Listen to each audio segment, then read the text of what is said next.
The 8 years that Barack was president, it was sort of like having the good parent at home, the one that told you to eat your carrots and go to bed on time. And now perhaps we have the other parent. Maybe it feels fun to some for now because we can eat candy all day and stay up late and not follow the rules. Dan Bongino joins us to assess the sanctimony on parade. So when they brought interest rates down to zero, shafting middle-class savers because it was easier, was that an example of eating your carrots? Yeah, the massive quantitative easing program that enriches investors and people with assets and decimates working-class families. Yeah, terrific, Tucker. You know what's really offensive, I mean really grotesquely offensive about that statement? Follow the rules, insinuating what? That Barack Obama was a rule follower? Let me tell you something. In my history with the Secret Service and international security for 12 years, you know what one of the rules was, Tucker? You don't leave your people behind to die in a foreign country when the embassy or special mission complex is under attack. You know what else is another one of the rules? When you're an IRS special agent with 1811 law enforcement authority, you don't go and target conservative groups out there with a weaponized IRS. You know, here's one more doozy for you. Let me give you another rule. When you're an executive branch official, no less the president in charge of it, you don't go out and usurp authority that is not yours on immigration by claiming prosecutorial discretion on people who cross the border illegally. Those are just a few rules Barack Obama just said, can you think, so the idea is, you know, we were brave and we told the truth even when it was unpopular. Can you think of a single example, and I can, I watched carefully for 8 years, where Obama or his wife said anything that would be unpopular in Williamsburg, Brooklyn, or Washington, D.C., or Los Angeles? I mean, they seem to just read from the script of their friends. Did they ever challenge conventional wisdom on anything?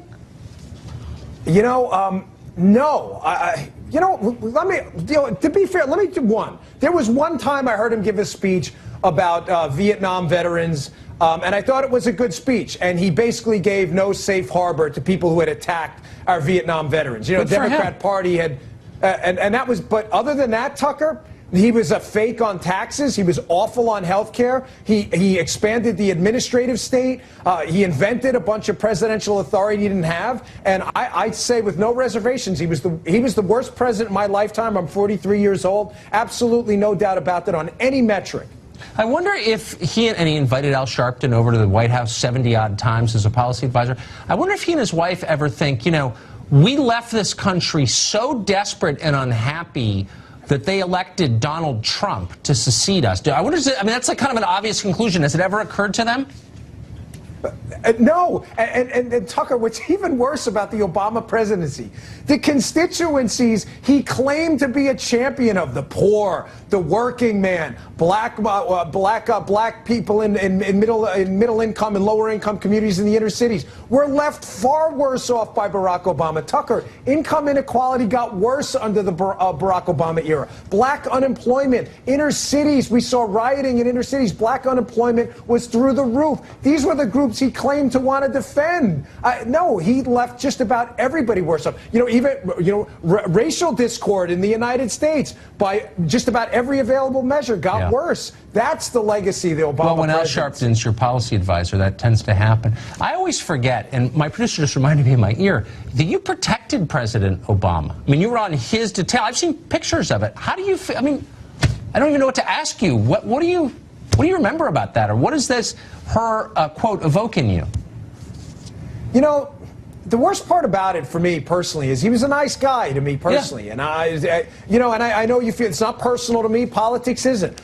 This is the business of running the country. And so was his wife. They were always very pleasant to be around. They never gave us a hard time. And he was a gentleman. But you know what? A lot of people are gentlemen. And that's great. But that doesn't make you an effective president of the United States, Tucker. He hurt my wallet. He hurt my health care. He hurt my business. And, you know, that's why I left. I couldn't take it. I was He hurt sorry. the country. But I'm still glad he was nice. Yeah. That actually does count to me. Dan, thank you for that. As always, great to see you. Several years ago, the Obama administration ordered schools to eliminate racial gaps in school discipline. They didn't say how to do this. It was like the old Soviet potato harvest. Just do it. Get the numbers up. And so schools complied in many cases simply by cutting back on discipline itself. The result, fewer students were suspended. On the other hand, schools across the country have seen fighting in the hallways and disorder in the classroom. That's real. Now, the Trump administration reportedly is planning to scrap that Obama-era rule. Heather McDonald is one of the people who's been following this from the very beginning. She's at the Manhattan Institute. She's a fellow and the author of the book, The War on Cops, and joins us tonight. Heather, thanks for coming on. This is one of those policies that got a little bit of attention, but people didn't focus on it until the Parkland shooting, and it seemed implicated in that. Tell us what this did, this policy. Well, it penalized schools that had disparate rates of school discipline on the theory that the only possible reason why black students may be suspended at higher rates than white students is teacher bias. And so schools were warned by the Obama administration that they would lose federal funding. They were taken to court unless they got their suspension and expulsion rates down. And so, as you say, Tucker, schools simply stopped imposing completely legitimate consequences on very serious forms of school disorder. Now, the premise underlying this Obama policy was completely false. It assumes, without even trying to prove, that there can be no behavioral disparities between black and white students. Well, if you look at crime rates, if you look at the fact that black males between the ages of 14 and 17 commit homicide at 10 times the rate of white and Hispanic male teens combined, it's not surprising that in the classroom, the same lack of socialization that leads to those wildly disproportionate rates of violent crime is also affecting student behavior. And we should be concerned about that behavior, try to get at its root causes, and not blame teachers for the completely phantom, specious idea that they're racist. Well, that's kind of exactly the point. One, this was not a science-based conclusion. It was purely ideological and not rooted in reality at all. Two, it doesn't help anybody to say, just change the numbers and ignore the root causes. Why did teachers' unions, teachers were, as you said, effectively blamed for this. Yes. Why didn't they fight back? It's very curious. In some places they have. In Seattle they have. I believe in St. Paul. I think teachers are completely torn. I mean, this is another reason why it's so ludicrous to blame them for racism.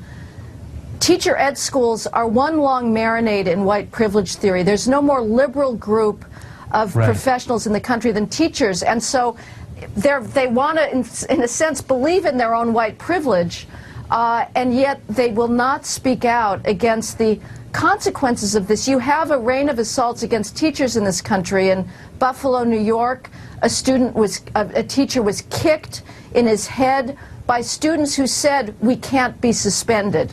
Students know what the new rules are, and they are taking advantage of it. It's just horrifying. And finally, did anybody, I mean, like so many social policies, they kind of take place sub rosa and the rest of us don't really notice. Did anyone complain about this at the time? It's so prima facie crazy, you'd think someone would. Did anyone? Well, there's a very brave black teacher in St. Paul, Aaron Benner, who opposed as strongly as he could the very left-wing radical policies of the St. Paul School District and said, I am not helping my black students by winking at their school violence, because you know what's going to happen? They're going to end up raping or murdering somebody and they'll end up in prison. And he basically had to leave his school for speaking truth to power. It's grotesque, because you're exactly right. It does no service to the kids themselves. Heather, thank you for that. Thank you. I appreciate it. That was amazing.